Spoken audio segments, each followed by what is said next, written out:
From WFIU in Bloomington, Indiana, I'm Kate Young, and this is Earth Eats. There's a beautiful Hindustani saying which says, Kose kose par pani badle, chare kose par vani, which means every 2 miles the water changes, every 4 the language. So that, in fact, is the geography of taste and terroir in India.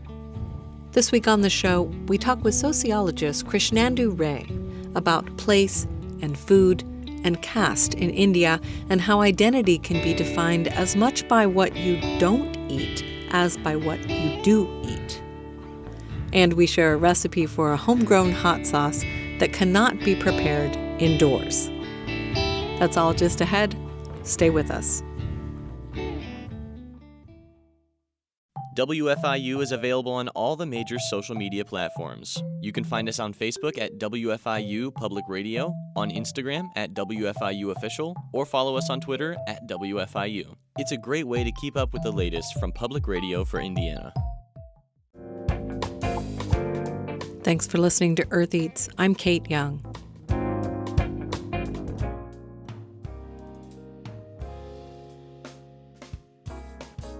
Do you eat with a fork or your hands or chopsticks? Do you eat pork? Do you eat beef? Are you a vegetarian? How does what you eat and how you eat connect to your worldview, to the way you move through the world, or in some cases, even your safety? We explore these questions and more in our conversation with Krishnendu Ray. Hi, Kate. I'm Krishnendu Ray, and I'm a professor of nutrition at food studies at New York University.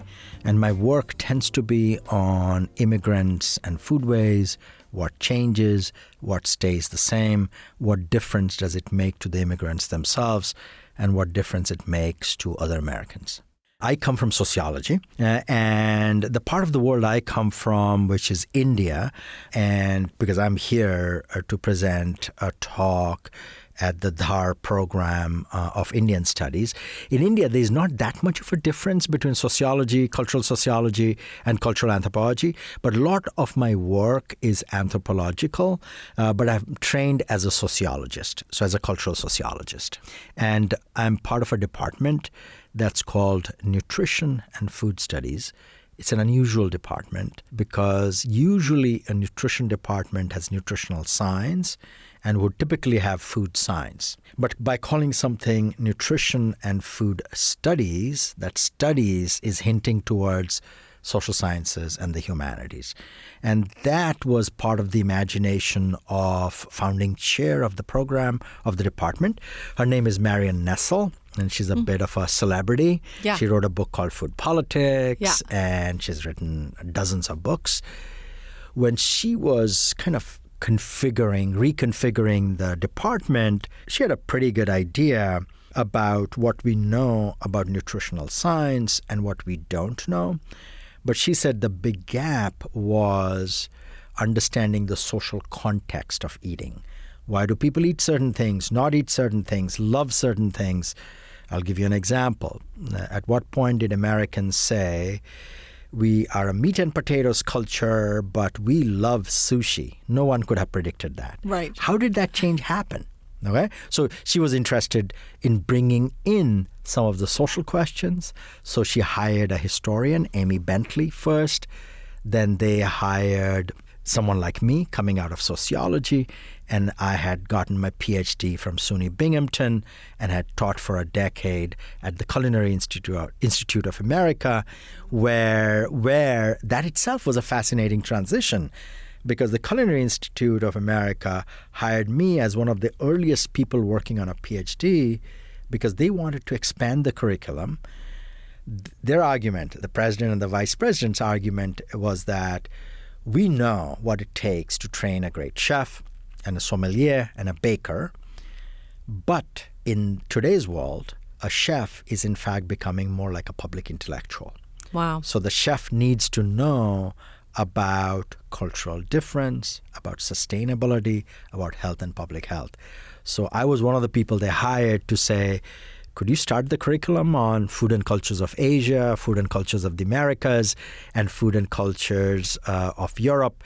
And so in some ways, my sociological training and my kind of an anthropological orientation shaped the curriculum at the Culinary Institute of America. This is happening mostly in the 1990s. Yeah, that is super interesting. I saw that you had been there and I was like, okay, that's unexpected. So yeah, thank you for explaining that. That's an unusual trajectory. Usually a scholar doesn't go to the culinary school and then return back, in my case, to NYU. Okay. And I think in some ways the Culinary Institute was beginning at itself, a bit like, think about a music school, like say Juilliard. So you will have musicians, but you will also have ethnomusicologists. And that's the kind of role I was hired in, to be, in some ways, an ethnographer and a social historian and primarily a sociologist of food and food professions and food cultures. And the chefs are the ones who are practicing. Exactly. Yeah. Practicing the art, practicing the craft. They also needed a space to think about bigger, broader issues. Okay, and in this case, for instance, what have immigrants contributed to American styles of eating? Okay, for instance, we know from research that, for instance, it is the Italian immigrants who taught most Americans how to eat salad, how to eat bitter greens. They came from Italy, especially southern Italy, where it's a kind of a routine part of everyday eating, and that became part of, say, I come from New York. I'm now in New York City. In New York City, the greengrocers were all Italian and selling the broccoli rabe and the salad greens that the rest of us are going to get to almost 20, 40 years later. Wow. And so in some ways, it's very interesting how each group of immigrants have taught us new things to eat. Like right now, with Mexican migration, we are learning to eat avocados. We have learned to eat avocados. Everyone has avocado on their toast now, and also various kinds of chilies, green chilies, smoked chilies. And so that's the new migration that is reshaping the American palate through, say, making a guacamole. So you are on the campus of Indiana University to give a talk with a pretty provocative title, I think, Indian Food at Home and Abroad, Discriminating Tastes, Borrowed Palates, and Ethnocentric Violence. So could you tell us more about your talk? Yeah, that's a big title. So just to give you a sense, India is a place with almost 1.5 billion people. That is larger than Europe.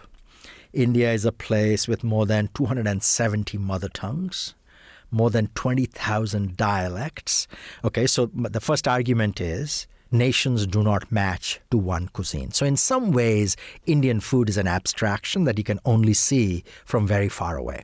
It's like calling something European food. Yes, you can name something that unites, say, Polish pierogies to Sicilian pizza, but it'll be very unconvincing for an American audience, which has already been exposed to a Polish migration and a Sicilian migration, to understand these are totally different things. And India is, multiply that by 10 at least, and you see. So the first argument there is how to think of a thing called Indian food when you have 20,000 dialects. And my short answer to that question is, wherever there's a dialect, there's a cuisine.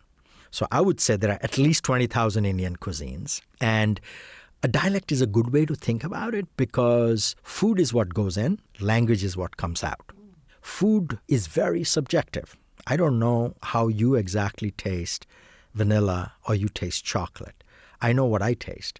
I can only begin to approximate towards whether you like vanilla, prefer vanilla over chocolate, what chocolate tastes, do you like more bitter chocolates or the sweeter one, only by talking to you. So in fact, taste is totally subjective until we start talking about it, which is how it's linked to language. And that socializes it. That's what I mean by taste and talk are two sides of the same process. And maybe I'll finish with, there's a beautiful Hindustani saying which goes like this, which says, Kose kose par pani badle, chare par vani, which means every 2 miles the water changes, every 4 the language. So that, in fact, is the geography of taste and terroir in India. And that is what I'm saying when I'm saying I associate Indian food with at least 20,000 cuisines. So that's my first claim. Okay. And then what next? Discriminating tastes, borrowed palates, and ethnocentric violence. Okay, so my first argument is multiplicity and variety of India, and I associate that with language. In India, like anywhere else, food is also an important tool of discrimination in a double sense. Discrimination in the first sense of discriminating taste. How do I know a dal? A dal is a legume lentil stew.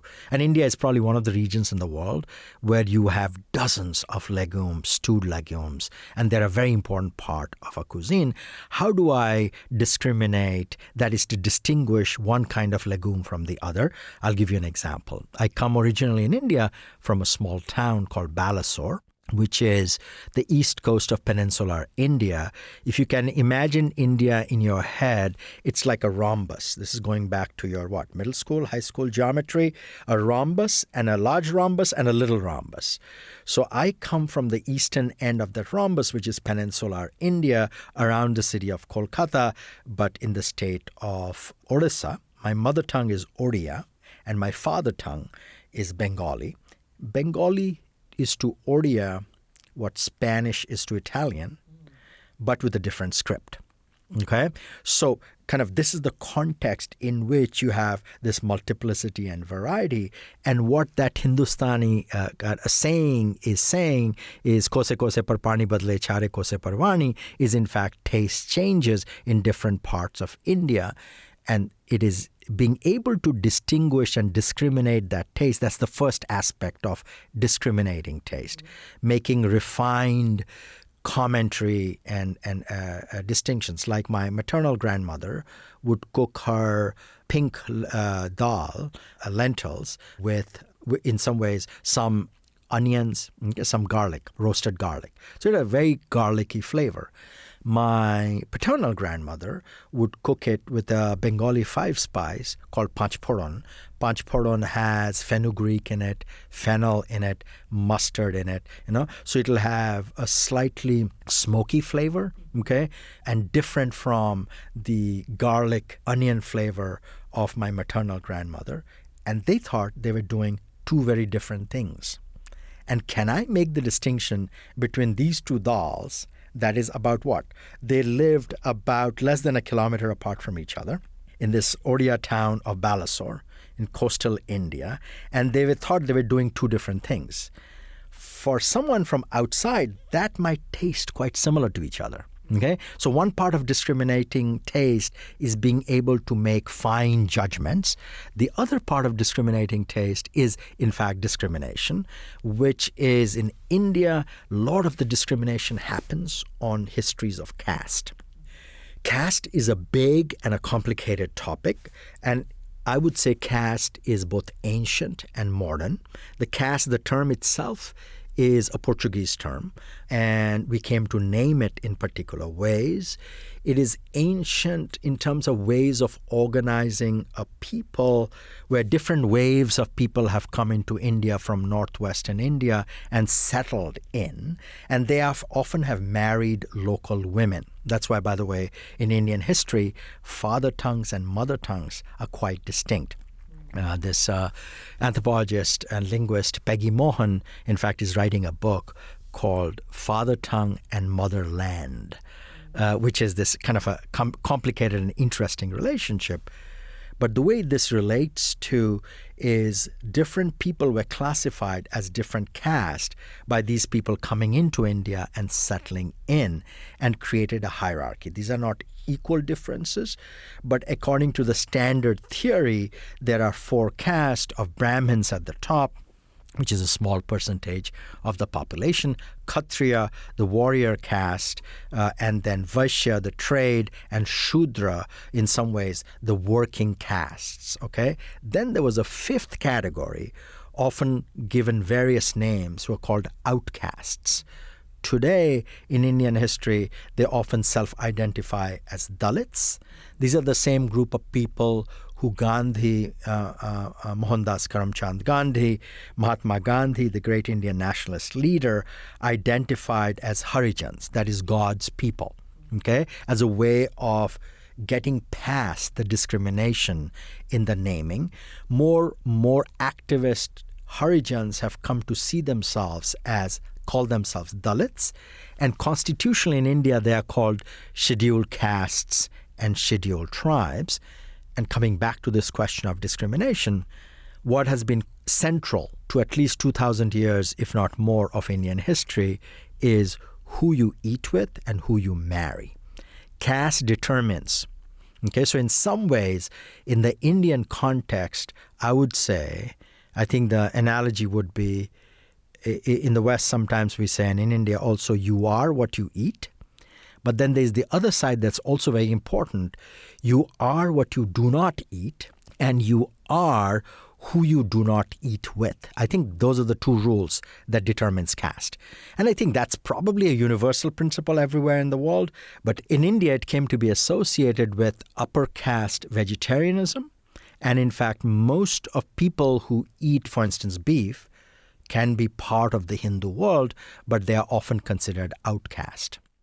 But in some parts of India, like in Kerala, even Hindus can eat beef because they live in close proximity to old Muslim populations. So anything you say about India, by the way, you have to qualify. And in some ways, it tend to be an overgeneralization.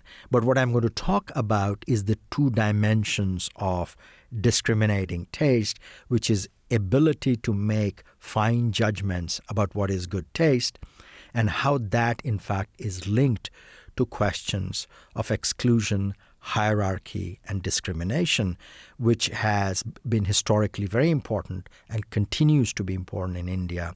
There's a recent cookbook that came out in Maharashtra, one of the states, in one of the languages, Marathi, and it is about Dalit kitchens. Okay, it is written by Sahu Patole, and it is about how these communities, what they ate, and how their food was considered inferior by rest of Hindu upper caste. So that is also part of India's food history, and that's what I mean by discriminating tastes. Really, really fascinating. And so I think the part that really got my attention was the ethnocentric violence. And is that about sort of contemporary India? Two kinds of ethnocentric violence that are very disheartening in India. One is anti-Muslim violence. India has one of the largest Muslim populations in the world, but it's a minority population. It's analogously about the same as, say, the African-American population in the United States. But remember, if you take 12% of the population out of 1.5 billion, you get, in fact, a country with a very substantial Muslim population. What has unfortunately happened in India is physical violence, including lynching, killing of two kinds of people by Hindu mobs. And one, the target are Muslims, and the other target are often Dalits, the very people I talked about, who are the people, in fact, who dispose of dead animals and, in fact, consume what historically was carrion. It was not even butchered specifically, but carrion, an animal dies and the food is consumed by a lower caste. Because remember, in India, upper caste tend to be vegetarian. So that's a very interesting, peculiar inversion in terms of global regional histories.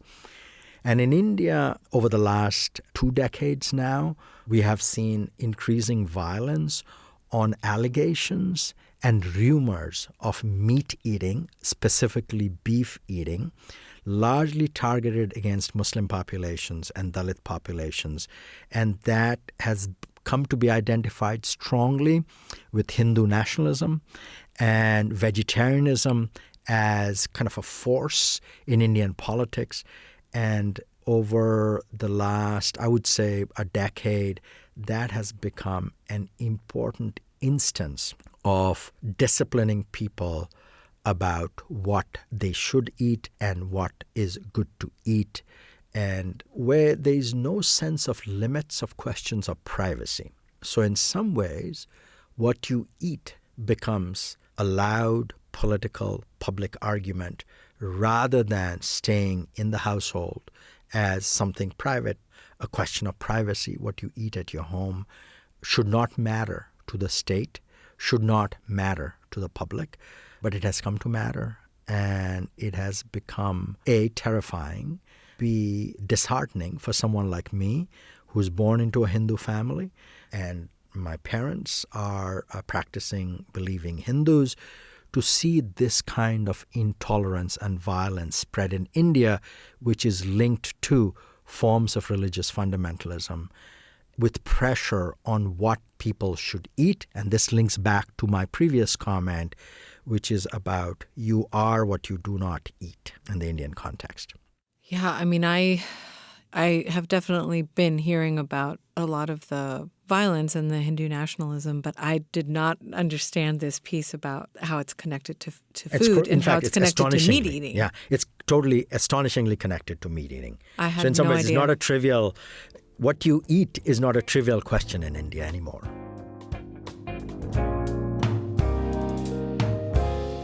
I'm speaking with Krishnendu Ray. He's a professor in the Department of Nutrition and Food Studies at New York University. He's the author of The Migrant's Table and The Ethnic Restaurateur. He visited the campus of Indiana University through the DAR India Studies program at the Hamilton Lugar School for Global and International Studies. After a short break, we'll theorize about touching food in the digital age. Stay with us.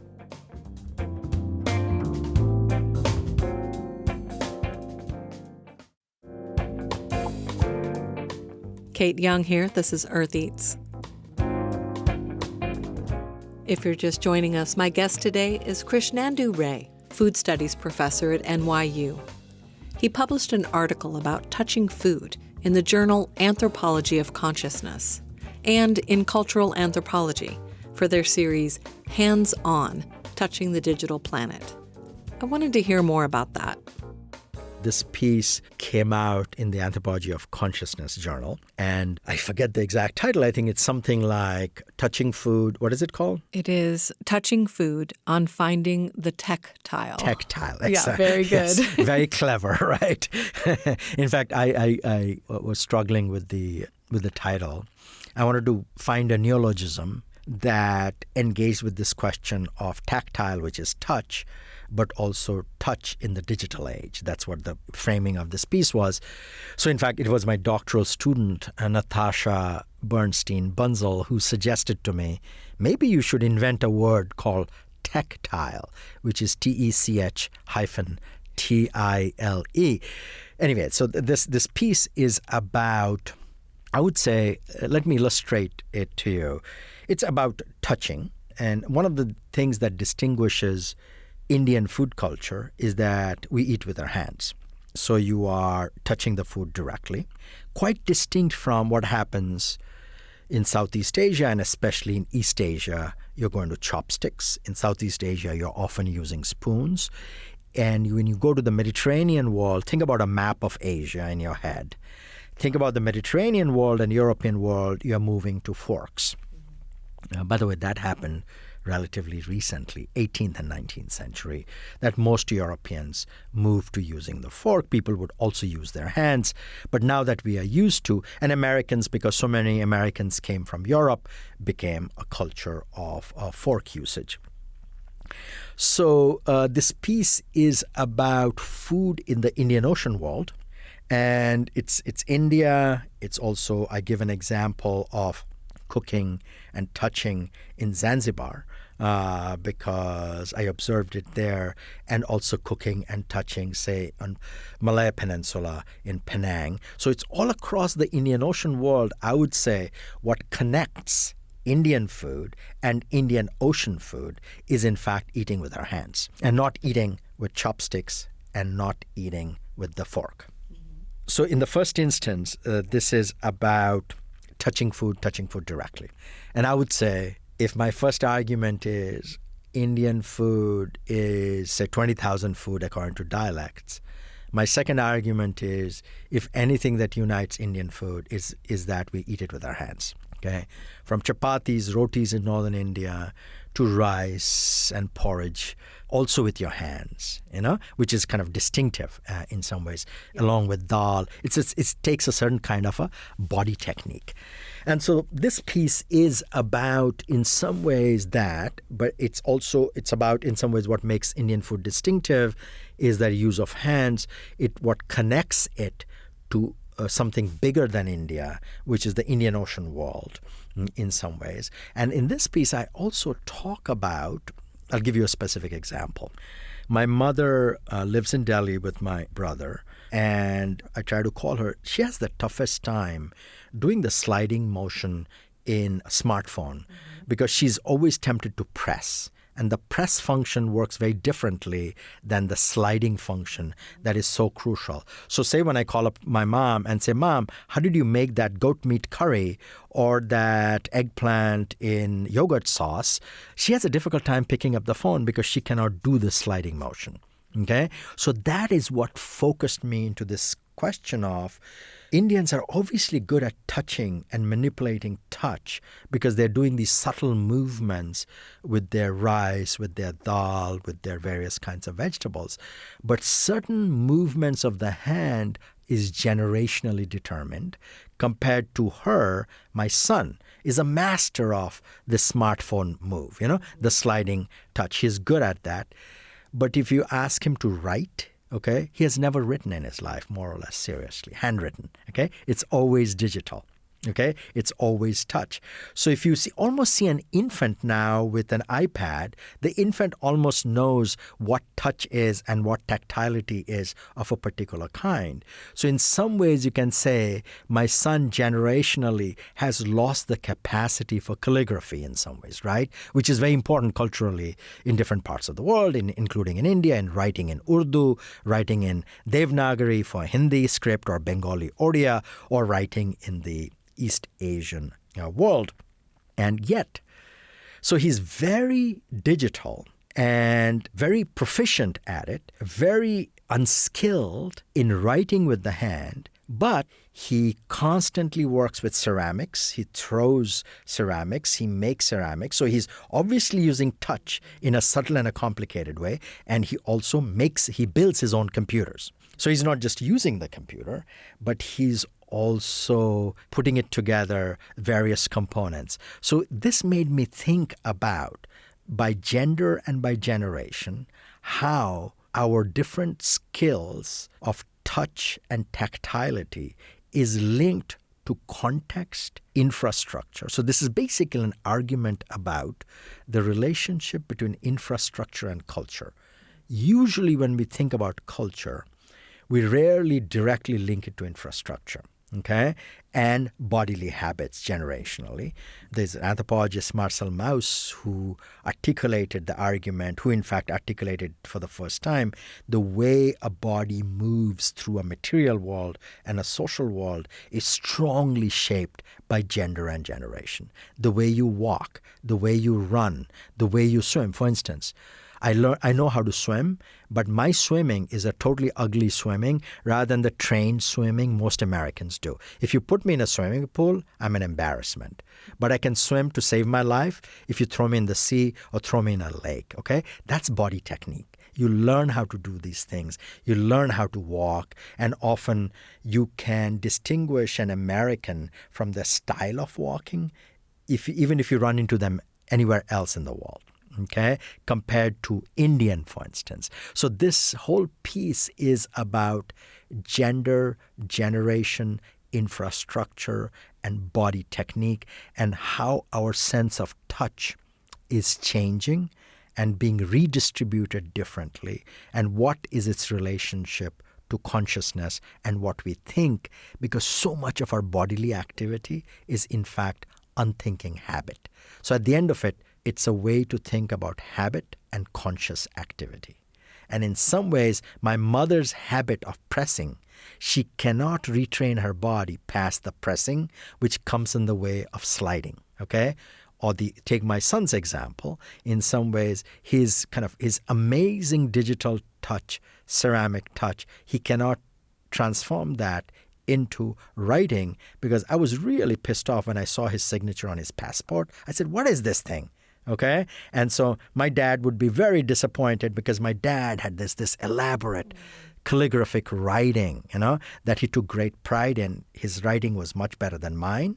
My son's writing is much worse than mine. And that is generationally related to the architecture of in some ways, the infrastructural world that we live in. So this whole piece is about touch and infrastructure. Well, could we go back just a little bit to the idea of touching food and thinking about your mother and her habit or practice or tradition of eating with her hands, but also I would imagine preparing food with her hands, and probably lots of intricate and specific kinds of actions with her fingers and her hands. And maybe none of them include sliding across a very smooth surface. There's probably a sliding motion in something, but not something so slick like a piece of glass. Excellent point about it. Yeah. Like she would do typically, when she cooks, for instance, she would take the sauce out, because most Indian food is saucy. She'll take a sauce out and kind of a little bit on a ladle, blow on it, and with her right hand, and drip it on her left palm, and then lick it to taste for salt. Yeah? And all those are this complex relationship between kind of twisting, turning, pouring, touching, licking, which is a very important part of this the technical skill of cooking. And so she does it very well. And she also, in this piece, I talk about another subject, not my mom exactly, but we come from a culture in which I would say over 3 generations, we have moved from a squatting civilization to sitting and standing. So when my mom moved, I'll use my mom here as an example, though I don't use it in the article itself. When my mom moved to my brother's household in Delhi, she basically moved from a squatting place in Balasore, the small town, remember, on coastal India, and to where your cooking is done standing up in some ways, and where in my mom's home, dishwashing and the water was coming at a height of about 3 feet from the ground. Okay, not primarily in a sink, and both my grandmothers, okay, were totally squatting. They never sat at a table. My parents' generation is the generation that moves to a sitting civilization and chairs, dining tables. I remember, my brother remembers exactly the date in which we got our first dining table, because this was a sign of urbanism, cosmopolitanism, being part of a global urban culture, is the dining table and dining chairs. So our lives, my first, 10, 15 years of my life, it was all squatting on the floor, okay? Including, by the way, the toilet is a squatting toilet, which creates a different kinds of strength on your biceps, on your glutes in terms of balance too, okay? And then you move the second generation, my parents' generation, moved to the chair, and then, for instance, cooking, standing and cooking. It used to be squatting and cooking. Both my grandmothers cooked in a chulla, wood fire, coal fire, at the ground level, okay? Dishwashing at the ground level. So then they had to do a lot of sitting and standing and sitting and standing. So their legs were fantastically strong.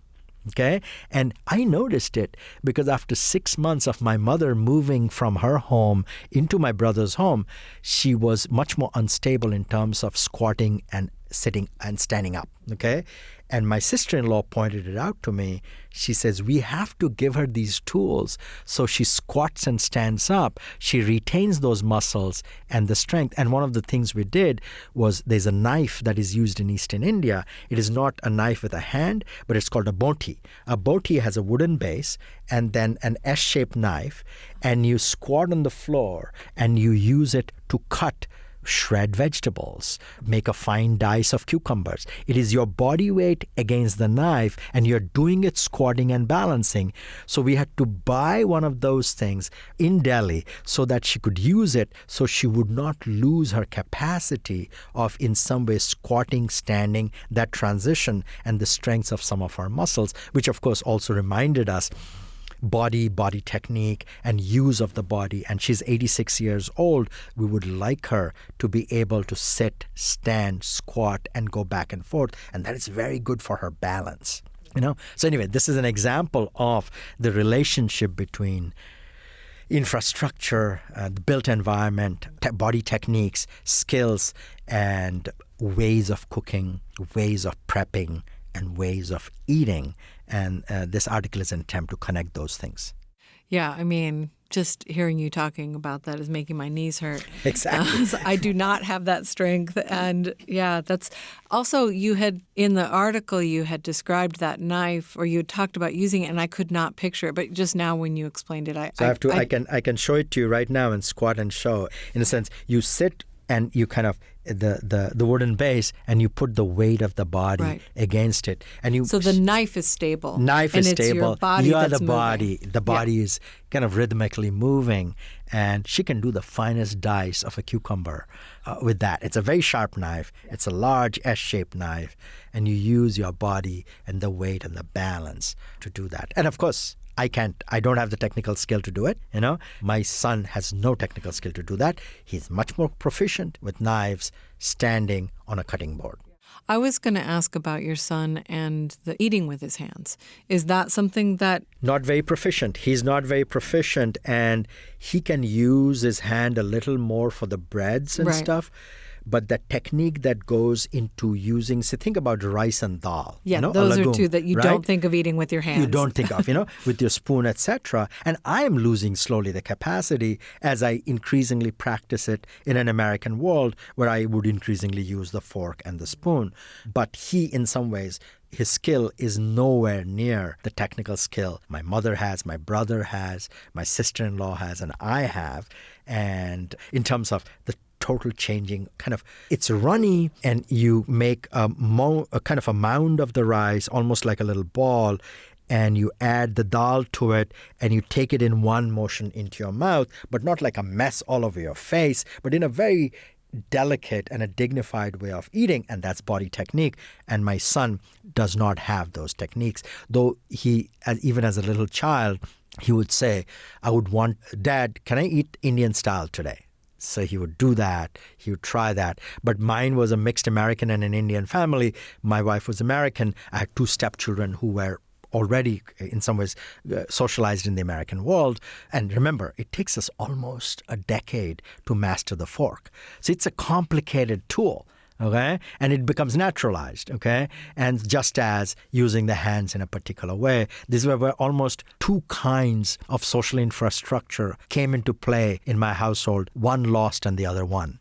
Well, I have kept you a little longer than I said, so thank you so much. This has been a really fascinating conversation. I could keep going for another hour, but I know we both need to go. So thank you so much. Thank you for having me. I've been speaking with Krishnendu Ray. He's a professor in the Department of Nutrition and Food Studies at New York University. He's the author of The Migrant's Table and The Ethnic Restaurateur, and he's an editor of the food studies journal Gastronomica. He visited the campus of Indiana University through the DAR India Studies program at the Hamilton Luger School for Global and International Studies. We have links to his work on our website, eartheats.org. Next up, fire up your camp stoves. We're making my favorite hot sauce.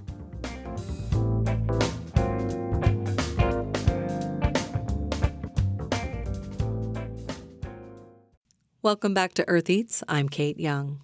The time has come to make the hot sauce. Every year for I don't know how many years, I have been making habanero hot sauce. One of the reasons I love doing this is because the peppers are so easy to grow. The plants are beautiful. Nothing ever seems to bother them. There's never any pests or disease. They do fine with a lot of water or not much water. They're just gorgeous in the garden, especially once the peppers start turning color. I have two varieties this year, orange and red. They're so gorgeous and so productive. I've gotten hundreds of peppers already off these, and there's more coming. I also happen to have a lot of friends who like hot sauce. I get a big kick out of making a huge batch of hot sauce and then bottling it up and giving it away to my friends. The past couple of years, I have learned that it is best to do this outside. I borrowed a camp stove from a friend, and it was so great to not have all the fumes from these habaneros in my kitchen. It really can get very intense. The air is just thick with it. People are crying as they walk through the kitchen. So doing it outside is much better. And today it is a gorgeous day in early September. It's sunny, breezy, cool. It's like 67 degrees out here. I am on my front porch because I kind of wanted to have the shade of the porch. Got a table set up, got all my stuff. We're gonna make the hot sauce outside on the camp stove. But first, we've got to prepare all of the ingredients.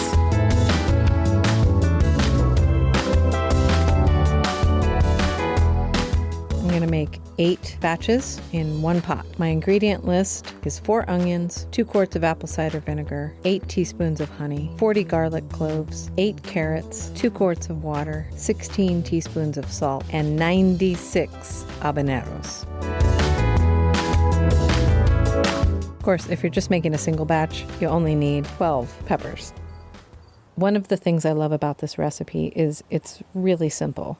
You just combine all of the ingredients into the pot, you bring it to boil and let it simmer till everything softens, and then you blend it, and I always run it through a food mill because I like to get all the seeds and everything out and make a nice smooth sauce. So let's get started. All you have to do with the peppers, you don't have to cut them up or anything. You just take the stems off and drop them in the pot.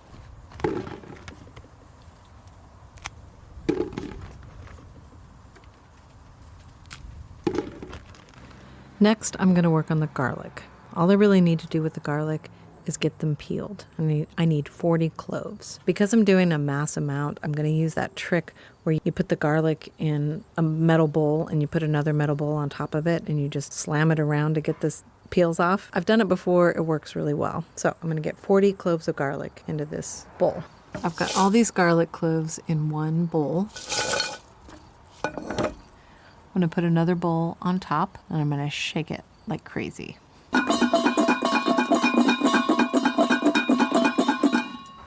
Worked pretty good. Some of these are fully peeled, and some of them are just, the peel is just so loosened that it just slips right off. It's a really great method for when you need to peel a bunch of garlic. Probably not worth it for just 2 or 3. All right, that's it. The garlic is peeled. And now I can use this bowl to put all the stems and everything in. Carrot peels, onion peels. It's perfect. All right.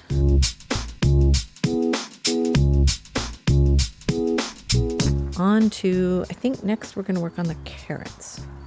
Many people I know would choose not to peel the carrots, but I find that the peels lend a slight bitterness to the sauce, and so I like to go ahead and peel them.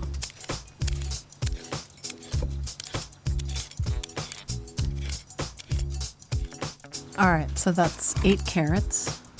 You want to cut the carrots up pretty small because they're going to take the longest to cook. So the smaller they are, the faster they're going to cook, and we want everything in the pot to reach a nice level of softness before we go to blend. So just try to cut them pretty small. They don't need to be pretty or uniform or anything like that. The carrots are going to really lend a lot of body to the sauce and also just a note of sweetness, but they are really going to help with the texture of the sauce, kind of thicken it up. Next, we're going to get the onions chopped up. Same thing with these, just fairly rough chop. Doesn't have to be pretty, doesn't have to be uniform. All going to get blended up into a sauce.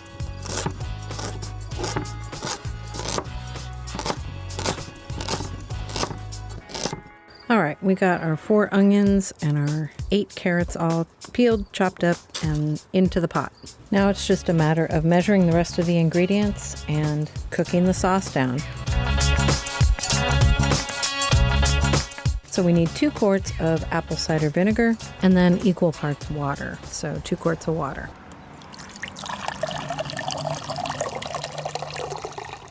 I need 2 tablespoons plus 2 teaspoons of honey. All right, we got the honey in there. Only thing left is the salt.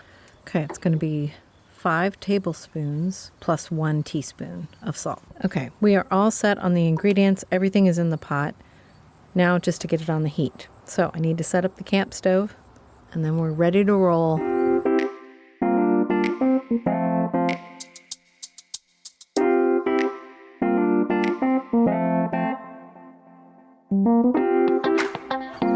Okay, I got the camp stove all set up. Now it is time to light it and get the hot sauce going.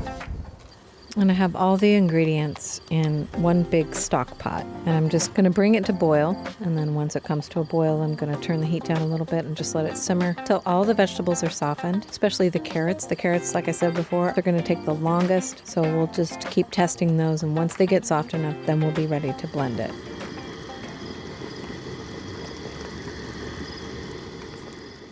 So the habanero hot sauce has been cooking for about 30 or 40 minutes. Everything is beginning to soften. The carrots are totally done. Not quite sure about the peppers yet, but I think they're getting close. And I'm going to go ahead and begin to blend the sauce. All right, so what I'm going to be using to blend this is a stick blender, also sometimes called an emulsion blender. This works really great in a hot pot like this. You can just blend it directly in the pot, no transferring it to anything. So I'm going to go ahead and start that. First, I'm going to turn off the heat though.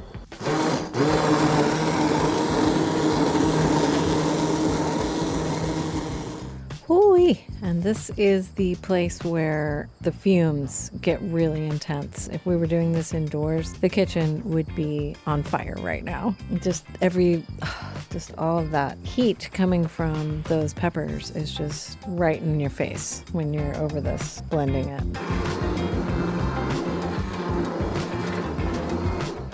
Whew, it's really getting to me. All right, it's looking pretty smooth. It's also looking pretty thin, so I'm going to cook it for a little bit longer just to reduce it some before I pass it through the food mill. Okay, we have been cooking this for a little bit, trying to reduce it down some so it's not quite so thin. Oh, wow.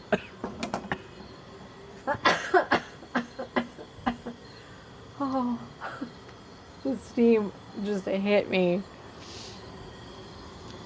Yeah, that is some pretty serious fumes. Okay, this is why we make the hot sauce outside. This is why I got the camp stove. So now it's time to put it through the food mill. If you don't know what a food mill is, there's a famous kind of classic brand called Foley Food Mill. You might have heard of it with that title. The one I have is not a Foley, but it does the same thing.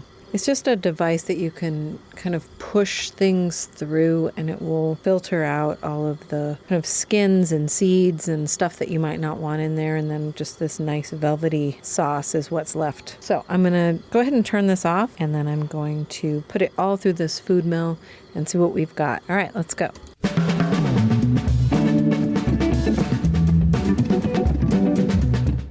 The way that a food mill works is there's a circular kind of blade or paddle that when you rotate it around with a hand crank, it pushes the food through a sieve.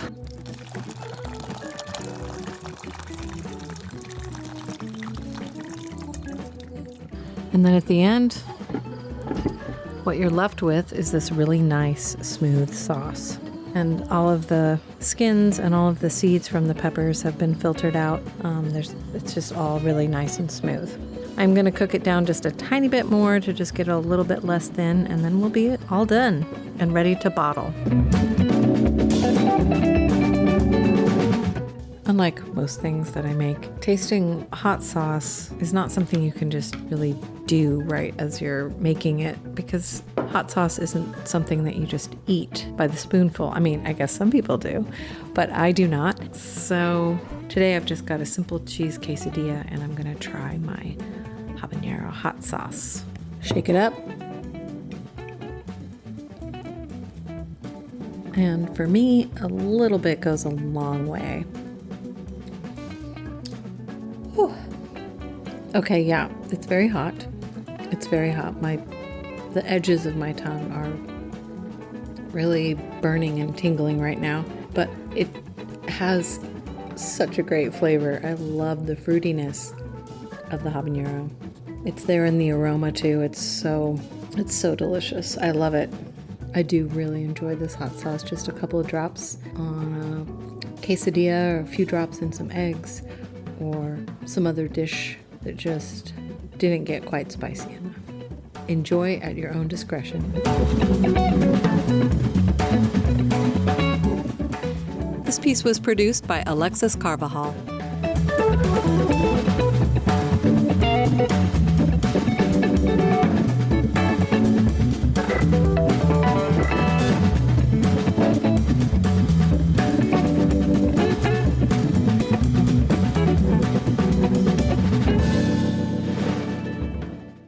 That's it for our show this week.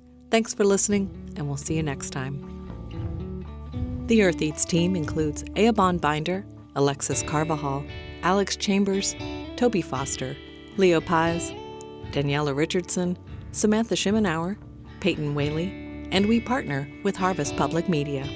Special thanks this week to Krishnendu Ray. Earth Eats is produced and edited by me, Kate Young. Our theme music is composed by Aaron Toby and performed by Aaron and Matt Toby. Additional music on the show comes to us from Universal Production Music. Our executive producer is Eric Bolstridge.